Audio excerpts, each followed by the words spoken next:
और नूर हाथ में हाथ डालकर गांव के बीच में गए। हूह! अंधेरों की रानी दोबारा सामने आई, बड़ी, खौफनाक और गुस्से से भरी हुई। तुम दो छोटे बच्चे मेरा क्या बिगाड़ सकते हो? हम तुम्हें खत्म नहीं करेंगे, हम सिर्फ जगाएंगे।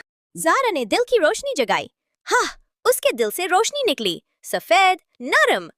वो रोशनी आसमान तक पहुंची और आसमान पर पहला तारा चमका, फिर दूसरा, फिर तीसरा। नहीं, और वो धुआं बनकर बिखर गई।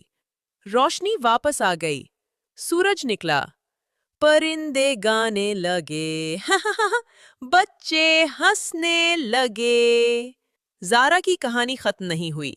वो अब रोशनी की लड़की कहलाई जाने लगी और